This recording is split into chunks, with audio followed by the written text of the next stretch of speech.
HR and GDPR are the two most important regulations for any business. One deals with people, while the other deals with data about those people. And therefore, they collide at every turn. Hence the reason for When HR Meets GDPR LinkedIn Live series. Hope you enjoy it. Please remember to subscribe and give it a thumbs up.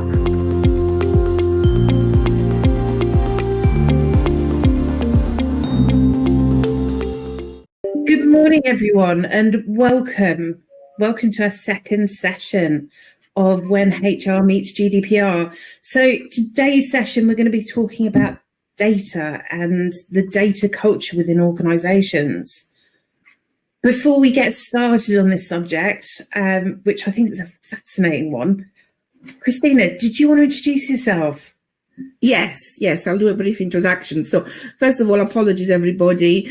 I have a stinking cold, so if you hear me sniffing, apologies in advance. So I'm Cristina from CVG Solutions, and I am a multi-award winning GDPR or data protection, whichever you prefer, professional. And I work primarily with small and medium-sized businesses. I really like to see them thrive, and so I tend to gravitate towards them. I have a hands-on, practical and proportionate approach to my clients, which is based on their size and complexity. And I also use proven methodologies and best practices that I have acquired during my 25 years careers working in some of the largest corporations on the planet. I help my clients by educating them on this big subject that is GDPR. There is still a lot of misconception and misunderstanding about it. And obviously education then empowers them to make informative decisions. As they say, knowledge is power. In turn, this enables them to operate with a high-performing culture which fuels their business growth.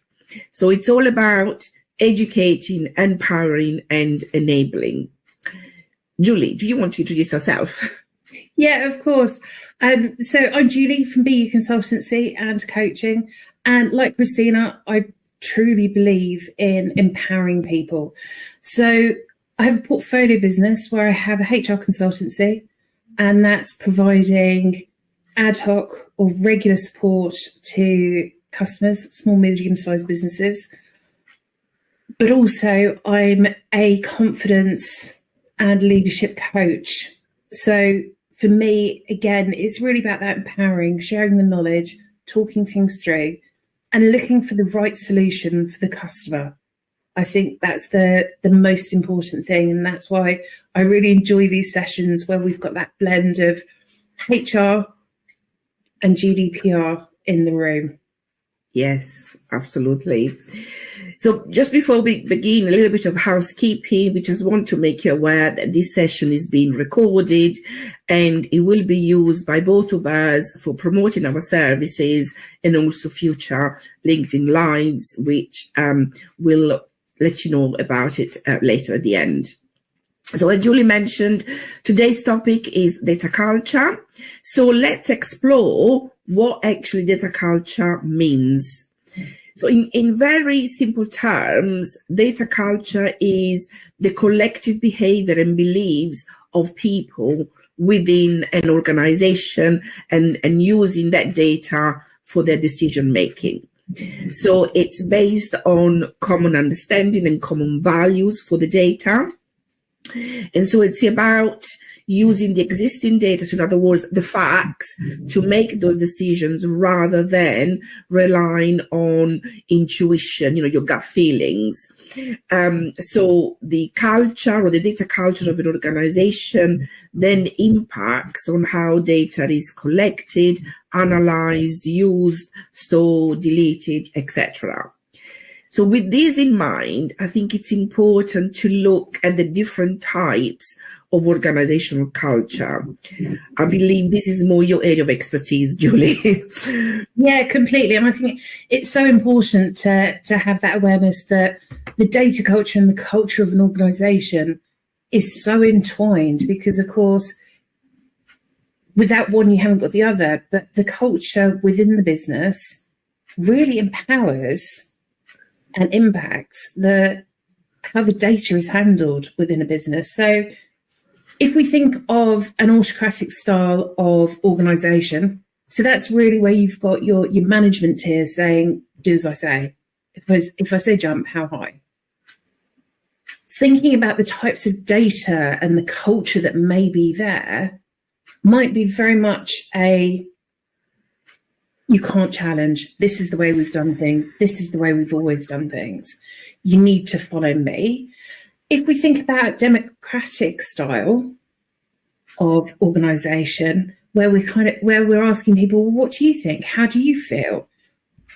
The data may be led on the consensus, but that may not be the right way to do it. A visionary style is doing as I do. So you're leading by example. You're a servant leader. And then we've got the coaching style. So the coaching style is the optimum one that actually empowers individuals. And it really, the style of coaching is really to empower individuals to get them to the next level, generate that high performance.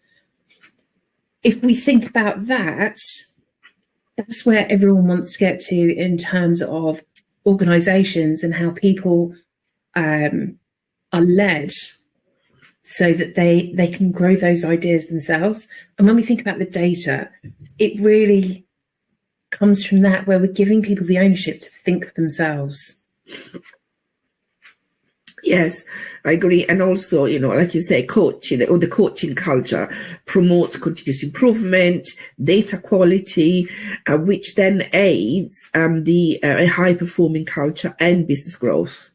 Yeah, definitely. So I know in our previous sessions, I've talked a fair amount about the pandemic, because I think that has changed the influence that it's had on how we think, how we feel, how businesses actually interact with each other. So, Cristina, do you think that the pandemic has impacted data cultures? Most definitely. So obviously, during the pandemic, we, in order for organization to survive and carry on the business, there was a shift moving their employees of working remotely, remote location, most of the time from home. And those organizations with a coaching culture, they already had, as part of their core baseline, a trust element between employer and employee, and the empowerment of the employee to manage their workload. So working remotely was really not an issue, to be honest, while instead organization with an autocratic culture, I'll get it right in a minute, where the trust really is not there. So they do not trust their employees. And so what they did, because they had no choice but to allow them to work from home, they started to monitor them in quite really invasive ways, such as keystrokes, such as activating the cameras on the laptop so that they could watch them, or insisting that they would have the camera on while on Zoom or team calls. And so apart from the fact that they're collecting personal data, they're also invading their privacy, but these practices that actually led to organization collecting data, which, as I said, in some time was also personal data, sharing it inappropriately, monitoring, tracking their employees, invading their privacy. And this type of behavior that actually leads to bad data culture, collecting disproportional data, both in terms of volume and type, for the sake of collecting it. So in other words, without purpose or without proportionality. So this is really goes to demonstrate the two different cultures, where the coaching one not only has a respect for their employees and their staff, but also for the data itself. While the autocratic one, it's all about control, not just of the people, but also of the data. And that leads to disproportionate effort and collection, manipulation of the data. And actually, one primary example is the post office. What does the post office tells us about his data culture? Julie? So if we think about the post office, and I'm sure many of you have seen the TV show that ITV aired with regards to Mr. Bates, one thing that's come through for me is how they handled the data and the messages that they were saying to those postmasters in terms of, well, you're the only one, it's your fault. But actually, they were going in and changing the data overnight, and their systems were incorrect. So actually, if you think about the impact of how they're treating their data, and the impact then on the data with the culture within the post office, there's that mistrust, there's that autocratic, you're doing it wrong, but actually we're squirreling away and doing something different. The fact that they had to put it right with their own money is a whole different subject. But when we're thinking about the type of data culture that we have, how's that impacting our engagement levels in terms of staff, in terms of retention? Do they feel safe? Do they feel like their information is going to be protected? Or is it that they're just going to be told, well, just do it anyway? You've got it wrong, we've got it right. And I think that's such a huge thing, especially now when we're looking at individuals who are looking for so much more from organisations. They're not just looking to come in and do a 9 to 5. They're looking for that value add from the employer and actually holding the employer to account. So I do think there's so much we can learn from the post office when we think to how they've treated their data. Yes, definitely. And, that autocratic culture, it leads to a blaming culture. There has to be someone that needs to be blamed rather than a solution-driven culture. Because if that's what the post office had, then they would have sort of looked at the issue. We got more than one person reporting this problem. Let's look at it. Where is the root cause of this? And also, the coaching culture allow people to question the status quo, while instead the autocratic culture, it's just accept the status quo, don't ask question, and data as a consequence, it's impacted by that. Oh, definitely. And I think if we think of Simon Sinek in terms of the coaching, you always start with the why.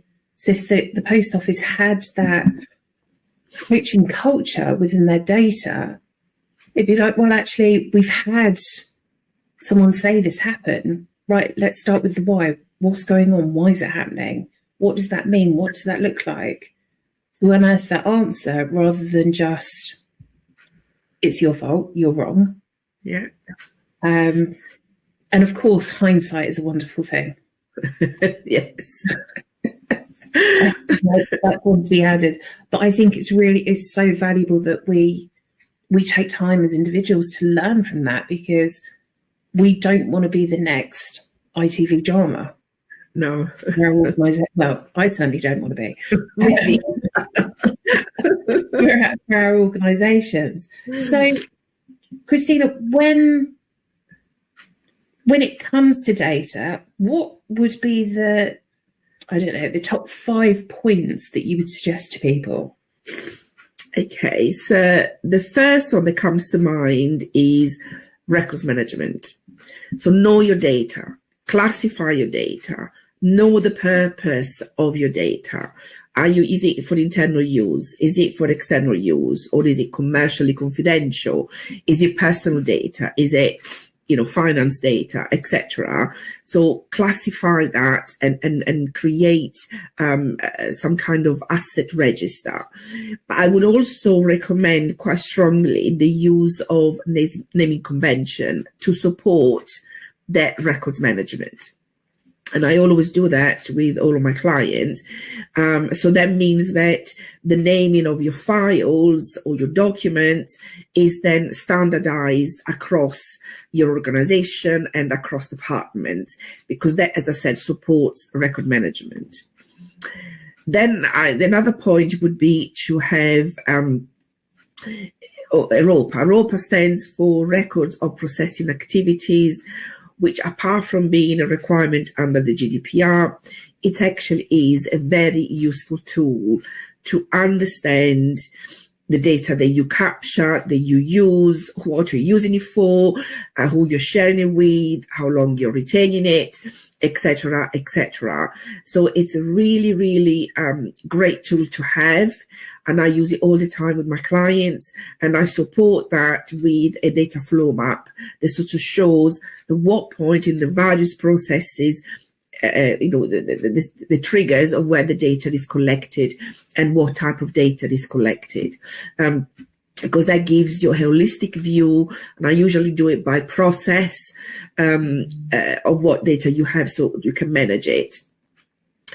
And the next one, it would be for me would be the minimization principle. So in other words, only collect what you need and no more. I mean, what the GDPR actually says is that if you can achieve whatever it is that you want to achieve without the use or collection of personal data, then you should do that first.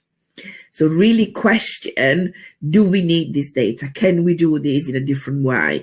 Really question your processes and adjust them accordingly. Because the less personal data, or, in general, but less personal data that you have, the lower your risk. Purpose and proportionality are also very, very important. So every data that is being collected, so every data point that you collect needs to have a purpose. Otherwise, why collect it? And it should be proportionate to the purpose. What do I mean by that? Well, a client of mine, they needed to create a map or like a demographic of where all of their clients were across the UK. But instead of collecting the full address, they just need the postcode, because it's just a map. They just need to know roughly where they are. So they didn't need to use the home address. They just needed to use the postcode. And then the final point, and I'm not sure whether it's number 5 or number 6, I've lost count, is data quality, which actually is really, really important. So make sure that you keep your data clean and accurate and up to date. Now, when I was working in IT management, data cleansing was always part of, as a key deliverable within any project. And in fact, we used to say the system will only be as good as the data that goes in. So rubbish in, rubbish out. So don't blame the system if the output, is not accurate. It doesn't give you the information that you want, because if you put in rubbish, you're going to get rubbish coming out.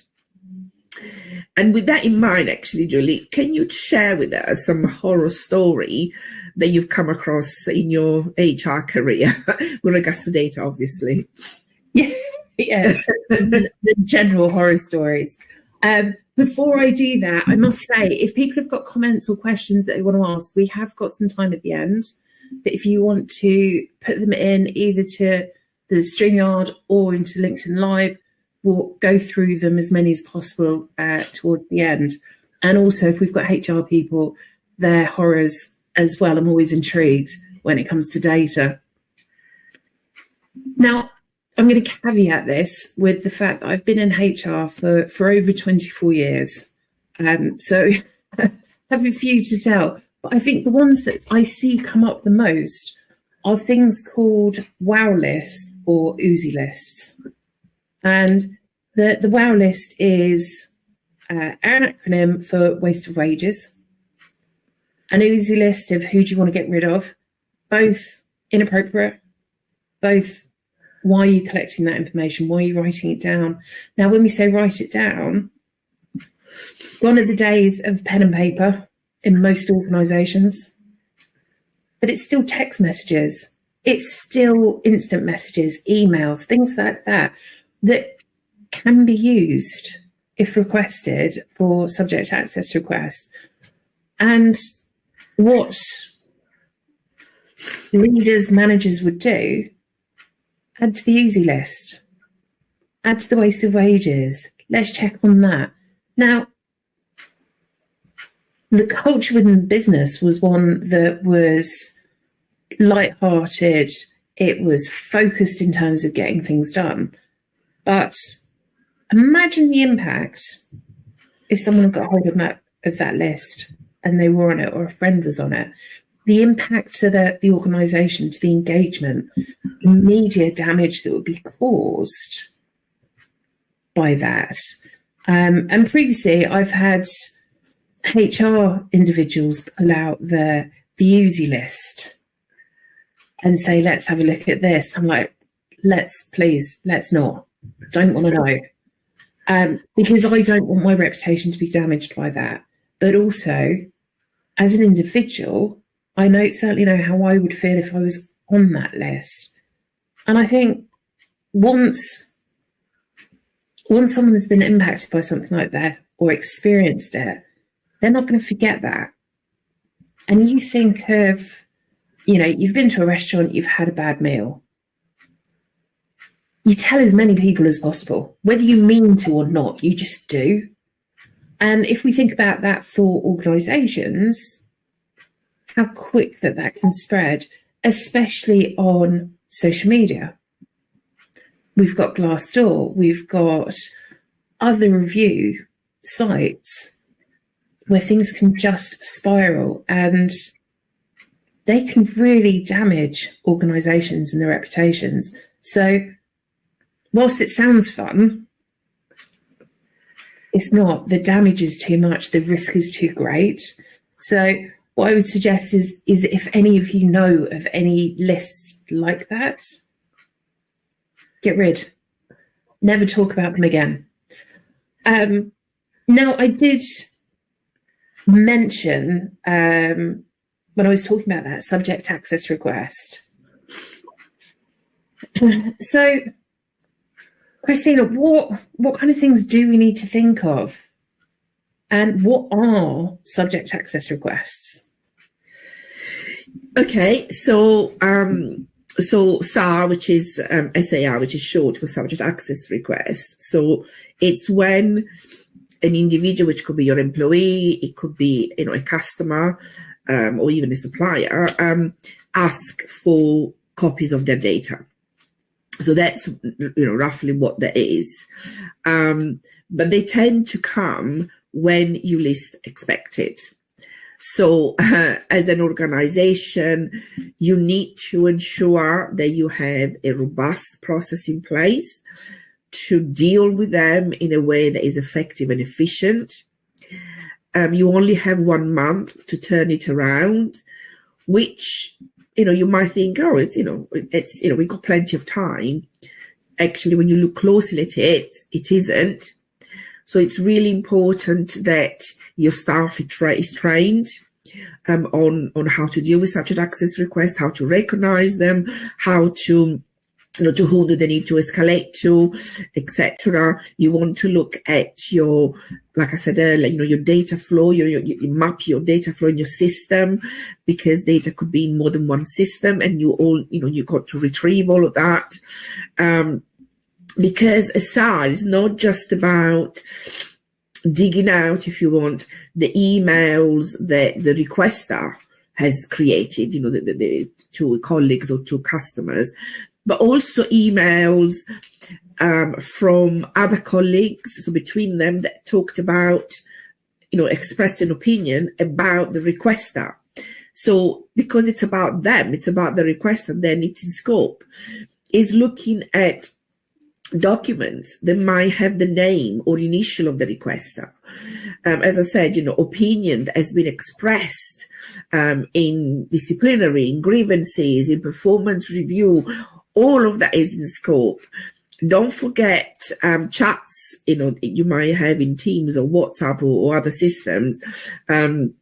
Because again, all of that, it's in scope. If it's about them, it's in scope. If it's got the name, the initial, etc. Biometric data such as photos, fingerprints, CCTV footage. So all of that, it's in scope. But as an organization under the GDPR, you also have the obligation to protect others from being revealed, from sharing that. So you've got to then redact all of the data. And it's not just about redacting their names or their initial or their email address. It's about removing opinion or comments that are about other people that are not the requester.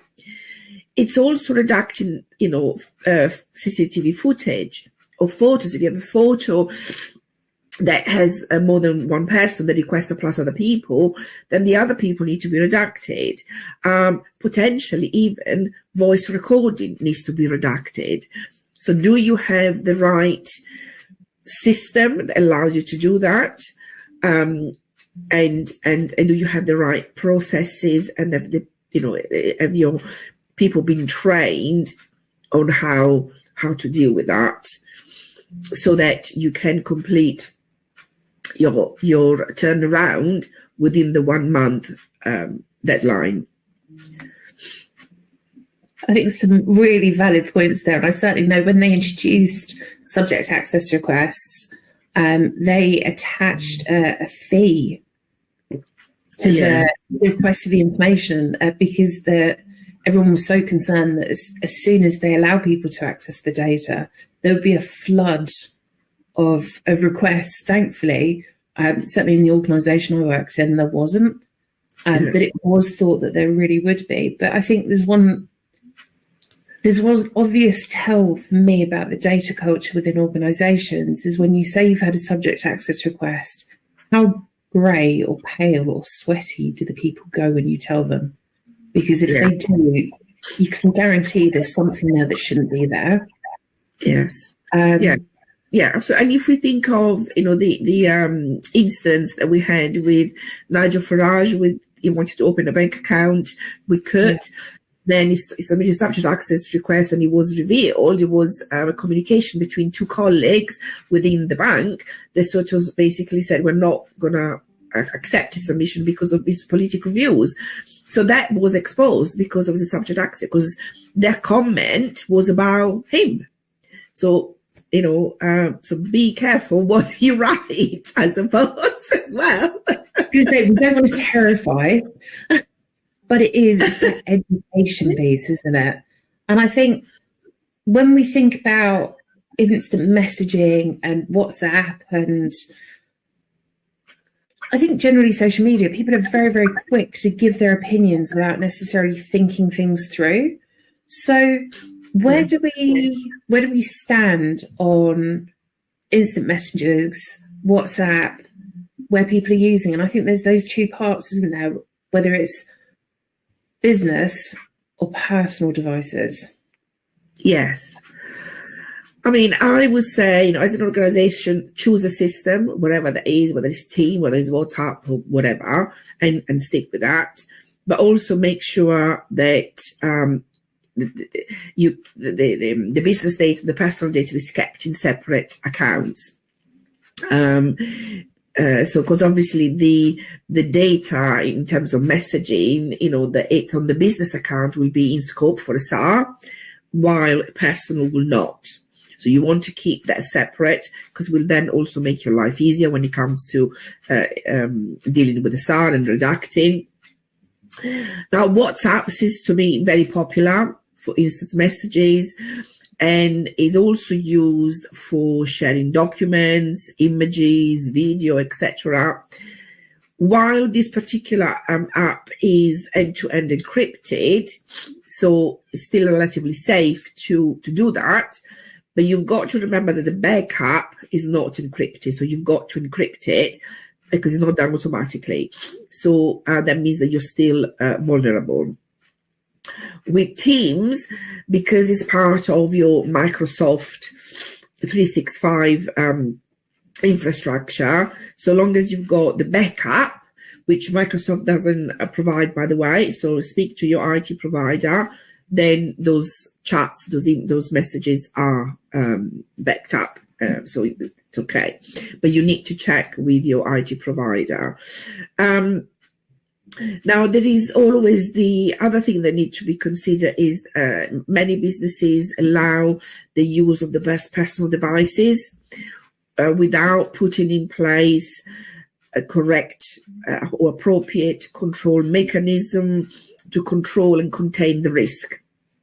So make sure that you have proper policies and procedures in place with regards to bring your own device. If it's a work WhatsApp group that is being created, who is authorized to be a member of that group? If someone else, say at a later stage, needs to be added to that group, what is the approval and authorization process or procedures for that? If a member of the group leaves, do you have, as part of your leaving procedures, the removal of this individual from that WhatsApp group or Teams group or whatever it is? I mean, this really happened last year, where NHS had a data breach because during COVID they had created a WhatsApp group for communicating while during those trying times, and the members of the group then they carried on using it after COVID, and then someone else was added to the group, and this individual was not authorized to actually have access to the medical information that was being shared in this group. And so this is one of the many of the NHS data breaches last year. But think of the fact that this breaks trust with your customers or patients, if you're a patient, employees as well. So so think of that. So make sure that you have those robust processes. But also, when things like this happens, it makes you wonder what else is exposed, what else are you not protecting? What is your data culture as an organization? Do you care about your data, or do you don't? Bear in mind that GDPR or data protection is about protecting people from coming to harm through the use of their personal data. So data quality, data protection, is really, really important for any organization of any industry.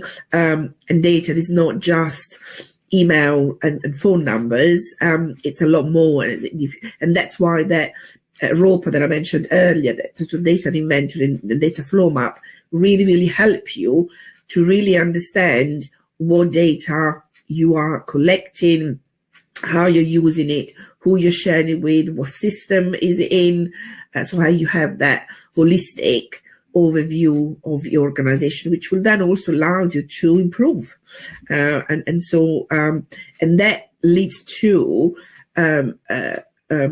good quality data. Yeah, I suppose that is really what is at the core of it. And given what we just discussed, and something that I often get asked is, how can we measure the data culture?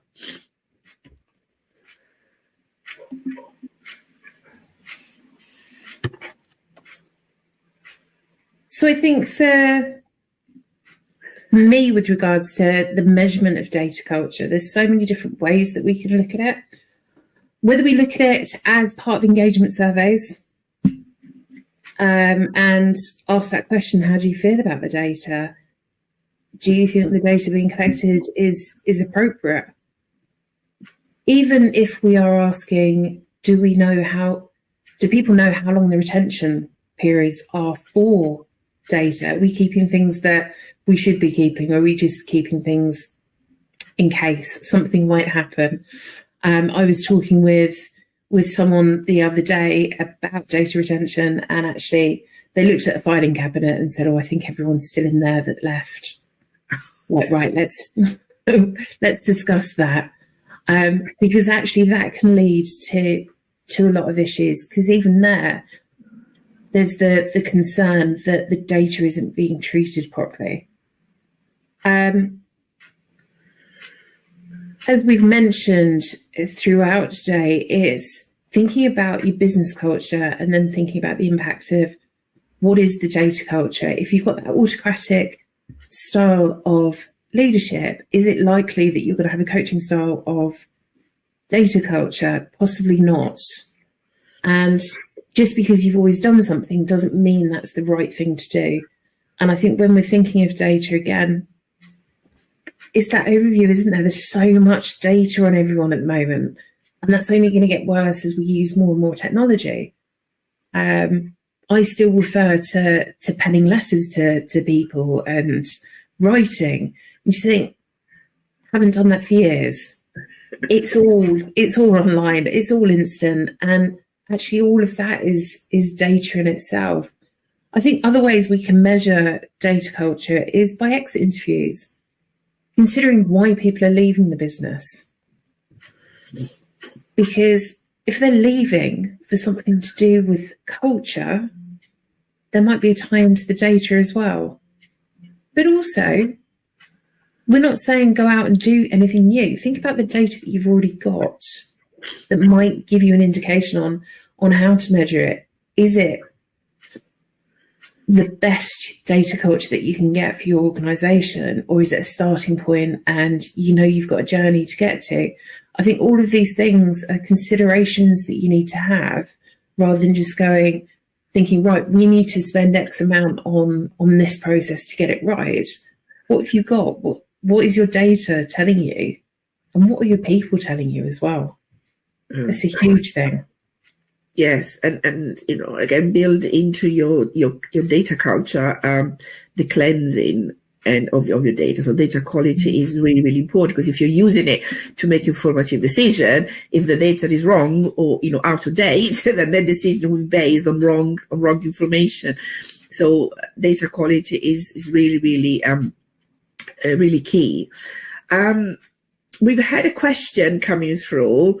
And I think it's for you, Julie. What's your view on succession planning data and lists containing high potential employee details? So for me, I think the view on it is that organisations need succession planning. They need to know who's sitting on the bench, who's going to be their next superstars. But I think it's reviewing and considering what data is being collected and why. So if you're looking at an individual and you're considering their development points, so what training you're going to put in place, what support they need to get to the next point, I think that's good. And I think it's valuable, and I think it can be argued that it's needed within the business. But I'd share that with that individual.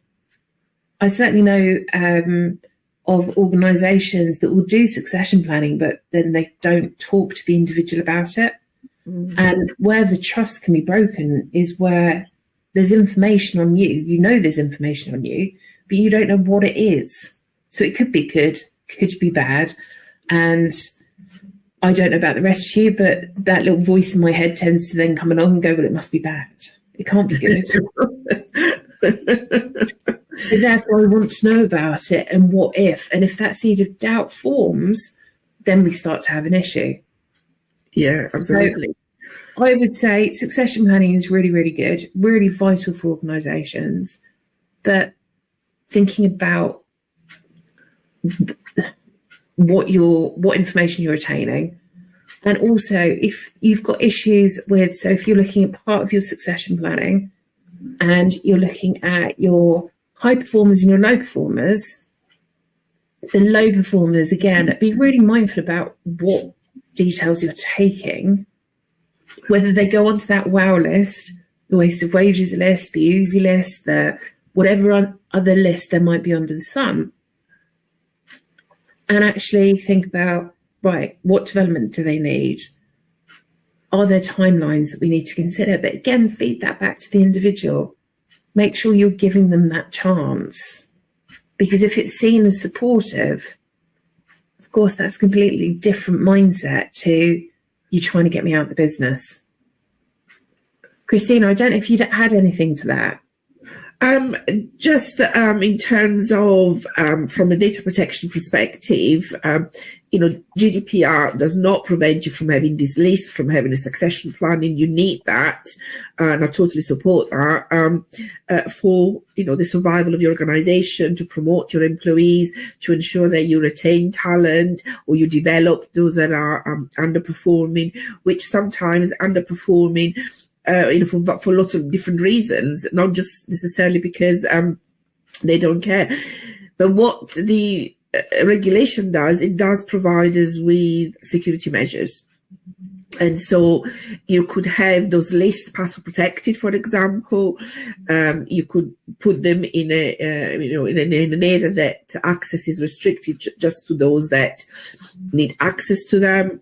The other thing that you could do is use pseudonymization. I know it's a bit of a mouthful, but basically what it is you could remove some of the identifiers, like the name of the individual, and replacing it with an ID, so that should, for whatever reason, that list be mislaid or misplaced, and someone who's not authorized to see it, they would not know who those individuals on the list are.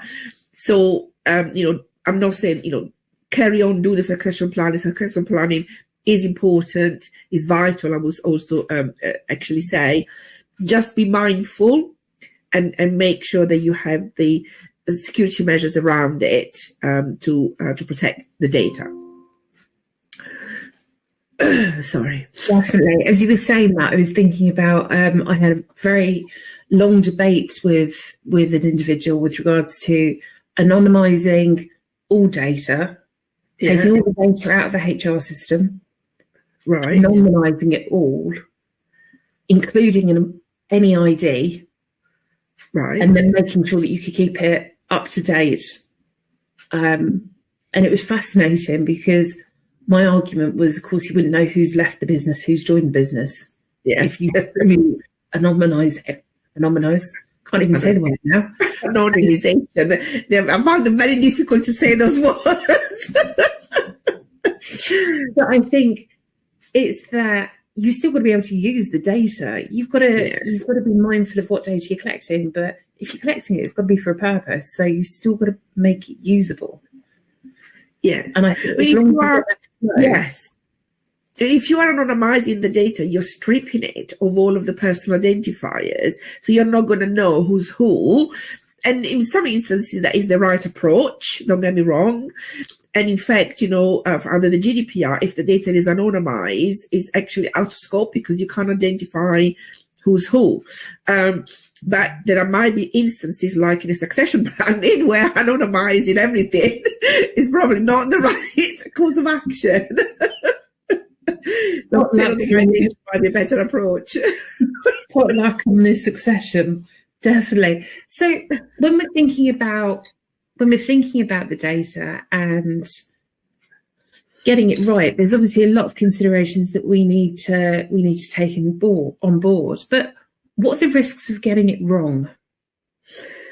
Well, obviously, there is always a risk of getting something wrong. After all, we're human, and by the very nature, we're fallible. But this should not prevent us or stop us from putting measures in place.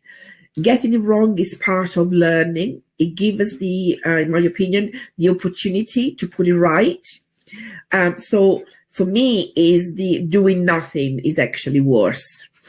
So because even if you get it wrong, at least you're trying, and then you're learning, and then you put it, you then change whatever you've done. You change. Say, well, that one didn't work. Let's try this way. But the doing nothing, for me, is actually, it's worse, really. Yeah, I definitely have to agree with that. I think if you're aware of something and you do nothing, rightfully so, you're not doing the right thing for the business, the individual, or for you as a professional. Yes, definitely. So what happens? We go away from this discussion, rolled up, ready to go, thinking about the data management and the data culture. But what happens if the business we work in doesn't want to change? Well, for me, then at that point, the business then needs to accept that doing nothing is a risk. And then, with any decision, then comes consequences. And then those consequences might be quite detrimental to the business, and they might not be able to recover. Now, it might not necessarily happen today or tomorrow, but it will eventually happen as more and more data is being used, as you said earlier, more and more systems are being used. So then their customers, their employees will then become more savvy about their data. And so they will look then at organizations that are, keeping up with the times, that actually care about the data and treat it with respect. So, I suppose the question is, can you really afford not to change, and do nothing, stay as you are? Or, I'm not saying that you should change dramatically, but maybe, little steps to get to where you need to be. If you can't face a big change, but sometimes breaking it down, it's the best way forward.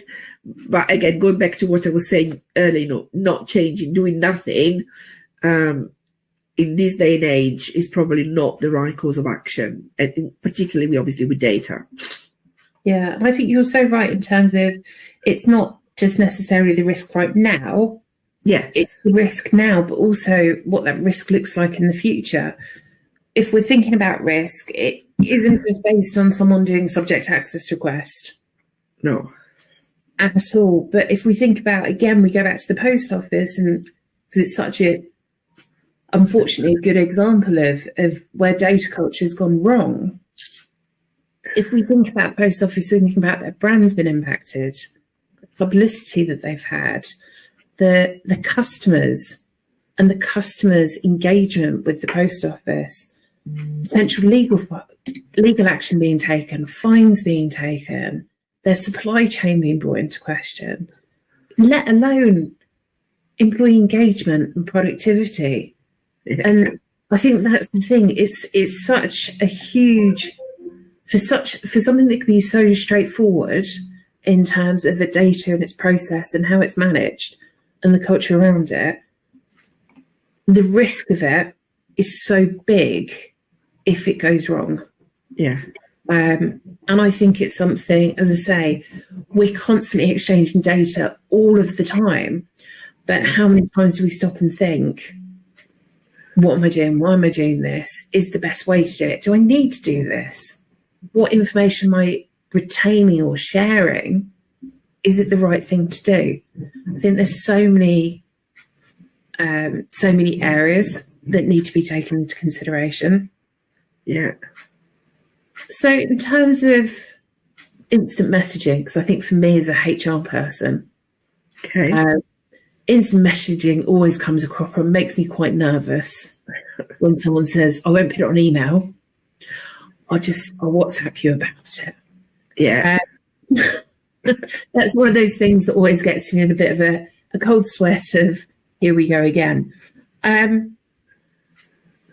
If we've got an issue with instant messaging within a business, what would you recommend being the immediate steps that we took? Well, choose one system and stick to it, because otherwise you're going to have multiple systems to manage as well as data in multiple systems. So you need to control that, because using instant messaging, it's a risk. So you want to control that risk.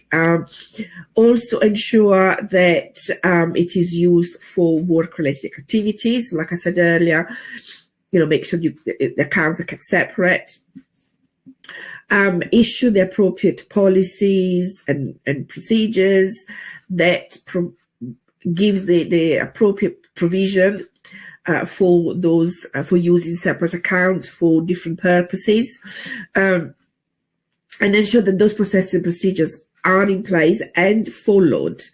So you want to sort of do that through performance management. You want to ensure that those are in the objectives of the employees, and so that you're holding them accountable, and you're then moving towards a more coaching style culture rather than autocratic, where you're measuring them through their objectives rather than by sort of dictatorship, I suppose. So that would be my advice. Yeah, and I think following up on that as well, if we think about the culture within businesses, sometimes it can be one rule for senior leaders and another rule for everyone else. Also, I mean, Cristina, I can see you're nodding and sort of like, oh yeah, I get that. And I think that can be quite a common thing. Where culture and organisations go wrong is where you've got that divide and you've got that split, because it will never truly be one culture. Of course, if you've got two going on, it's the same for data. It's exactly the same. Yeah. So if you've got one half of the organisation taking the data culture really, really seriously, but you haven't got your top tier doing the same, it's going to crumble. It's going to crumble. Yeah. It's never going to change. But it's that educating people rather than necessarily thinking about that autocratic style. It's that coaching style of, do we understand why we need to do this? What are the whys? Yeah. Explaining the risks, that then all you're trying to do is minimize them. I think it's the training, it's the communication of it and the continual communication of it. Yeah. And of course, data culture and coaching organisations will only last if it's done throughout the whole business rather than that split. Yeah. You also don't want it compartmentalized either. You want it to be an overall across the entire organization. Obviously, the smaller you are, the easier it is. But then if you have it already and you can build on it as you're growing, you already have the foundation. If you are a bigger organization and you don't have that already, then it's a little bit challenge, but it's not an insurmountable challenge. It can be achieved.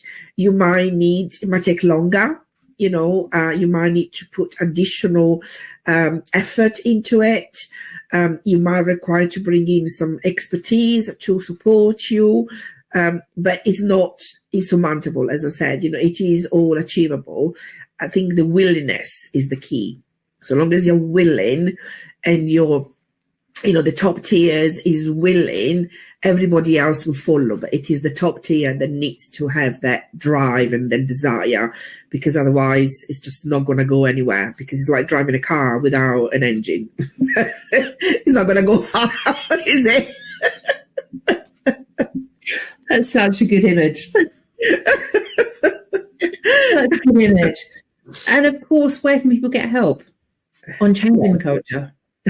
Well, without sort of, playing our drum, people like you and me, come to us, we can help you. That's what we specialize in. And that's why we're doing this LinkedIn Live, because we both believe in educating. It's the cornerstones of both of our businesses. And so that's the reason why we've come together to do this. Definitely. And as we start to come to the end of our time together, do comment if you've got questions. We'd love to hear from you. If you want to message us directly, then feel free to do so. We will be responding to any more comments on LinkedIn after the event closes. But we do have exciting news. We are going to be doing another LinkedIn Live. Our next one's going to be on the 17th of April. If you can believe it or not, we're looking at April already. And it's on employee exits. from the businesses and the data that surrounds that. The link, we're going to be sharing that towards the end of this week, so do bear with us, but make sure you do sign up, as of course we would love to see you back joining us for the next session on the 17th. Reach out to us if you've got any questions, anything that you want to talk through, and we'd love to hear your feedback as well. Thank you ever so much for everyone's time. Thank you, and always a pleasure, Julie. Always. Take care. Cheers. Bye-bye. Bye.